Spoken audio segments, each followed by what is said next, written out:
Hello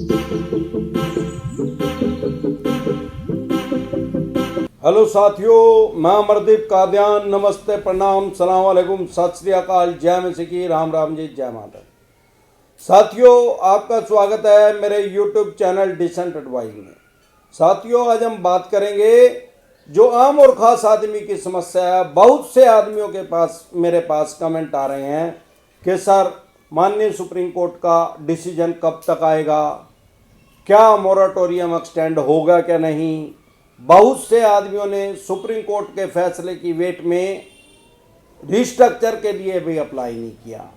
तो अब इसमें बेस्ट पॉसिबल क्या है, तो इसके बारे में आज हम बात करें। देखो साथियों, सबसे पहले जैसे कि आपको पता है 25 मार्च से देश में लॉकडाउन हो गया था और लगभग 2.25 महीने के लिए सारा देश बंद रहा, जिससे देश की अर्थव्यवस्था की कमर टूट गई। 23.9 जीडीपी भी नीचे चली गई थी। अब आराम राम से सांस ले लेके ऊपर किस्तों पे सांस जीडीपी के बीच चले हुए हैं और राम राम से वो अप हो रही है।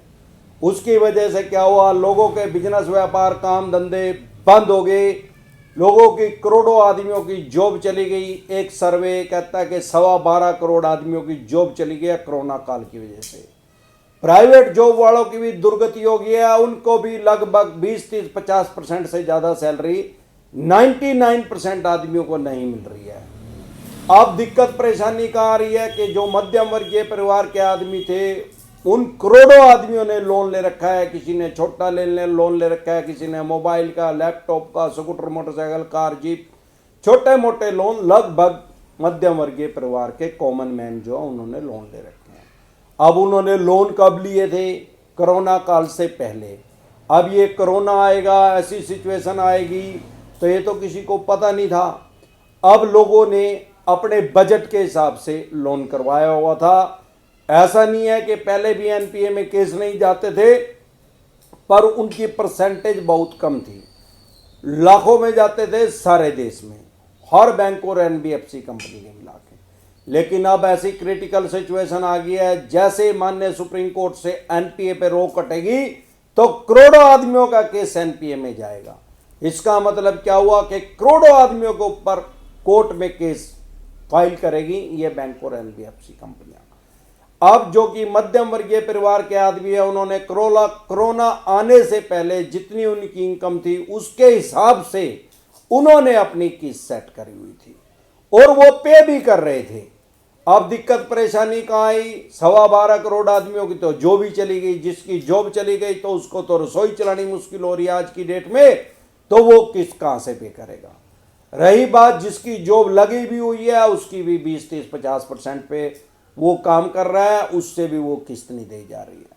लोगों के बिजनेस व्यापार काम धंधे भी 20-30-50% से ज़्यादा किसी का नहीं चला हुआ। कोरोना काल आने से पहले जिस आदमी का जितना काम था, आज उसका उतना 100% नहीं हो पाया है, मैक्सिमम 50% तक चला हुआ है।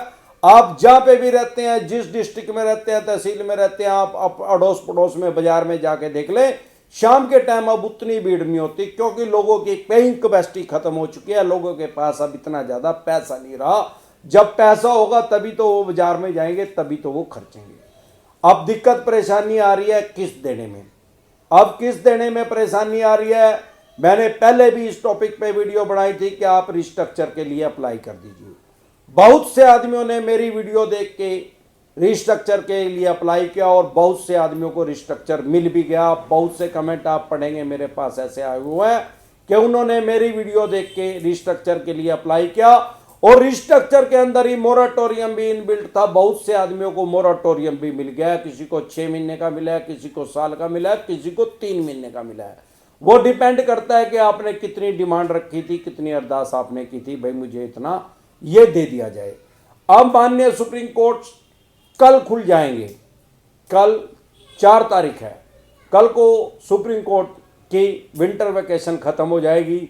अब इस पे हम कोई कमेंट नहीं कर सकते कि माननीय सुप्रीम कोर्ट से डिसीजन कब आएगा, क्योंकि कोई फाइनल तारीख तो रखी नहीं गई। लेकिन ये कन्फर्म है कि अब डिसीजन ही आएगा। अब उसमें कोई और सुनवाई पेंडिंग नहीं आज की डेट में।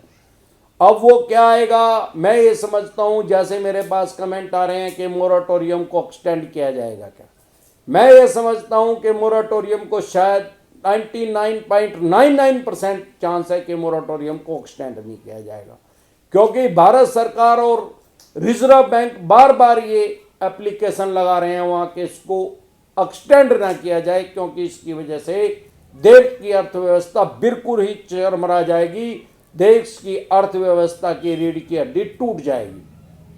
तो मुझे ये नहीं लगता कि हाँ, ये जरूर मैं समझता हूं कि माननीय सुप्रीम कोर्ट की तरफ से जब आदेश आएंगे तो रिस्ट्रक्चर को बढ़ाने के लिए शायद आदेश आ जाए।